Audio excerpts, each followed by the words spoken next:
میرے بولنے سے پہلے زوغان جن بولا تھا۔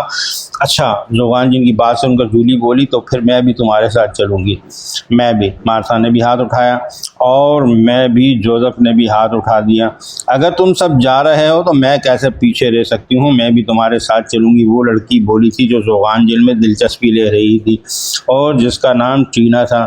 ان امریکیوں میں سے 6 ہمارے ساتھ چلنے پر بازد ہو گئے تھے، لیکن میں نے انہیں سمجھایا کہ یہ ایک مشکل اور جان لیوا خطرناک مہم ہے، اس میں ان کی جان بھی جا سکتی ہے، اور ہم نہیں چاہتے کہ ہماری وجہ سے ان کی جان جائے یا ان کو کوئی نقصان پہنچے، لہذا بہتر یہی ہے کہ وہ اپنے گھر کو لوٹ جائیں۔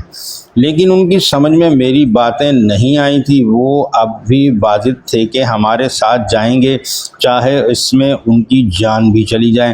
آخر زوغان جن ان کی ضد سے تنگ آ کر بولا، آقا نے تم سب کو سمجھا دیا نا، ہم تم لوگوں کو اپنے ساتھ نہیں لے جا سکتے، تو اب بہتر یہی ہے کہ آقا کی بات سمجھ جاؤ اور اپنے اپنے گھر لوٹ جاؤ۔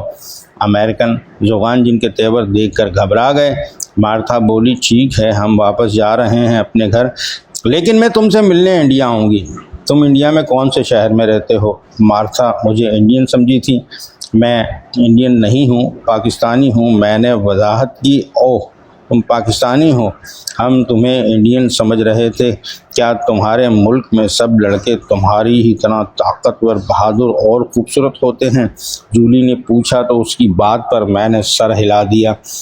پاکستان میں تمہارا شہر کون سا ہے؟ مارتھا نے پوچھا۔ کراچی، روشنیوں کا شہر، میں نے ہنس کر جواب دیا۔ ٹھیک ہے، میں کراچی تم سے ملنے آؤں گی، مارتھا بولی۔ ساتھ جولی، جوزف، سیمسن، ٹینا نے بھی ہاتھ اٹھائے کہ ہم بھی آئیں گے کراچی آپ سے ملنے۔ ٹھیک ہے، یہ بات کی بات ہے، ابھی تم لوگ چلو۔ میں نے انہیں آگے چلنے کا اشارہ کیا۔ پگڈنڈی آ چکی تھی اور ان کی قسمت دور سے ایک جیپ بھی آتی نظر آ رہی تھی۔ جیپ کے قریب آنے سے پہلے مارتھا میرے نزدیک آ گئی اور آتے ہی بولی، میں تمہارے ساتھ چلنا چاہتی ہوں اور تمہارے لیے اپنا سب کچھ چھوڑنے کو تیار ہوں۔ مارتھا، میں نے مارتھا کو سمجھاتے ہوئے کہا، دیکھو تمہارے جذبے کی میں قدر کرتا ہوں، لیکن یاد رکھو ایمان انسان کے دل میں ہوتا ہے۔ ابھی تم میری وجہ سے اپنا سب کچھ چھوڑنے پر تیار ہو اور پھر بعد میں تمہیں اس پر پچھتاوا ہو، میں یہ نہیں چاہتا۔ تم پہلے اچھی طرح سوچ سمجھ لو، اس کے بعد کوئی فیصلہ کرنا۔ اگر تمہارے دل کے جذبے سچے ہوئے تو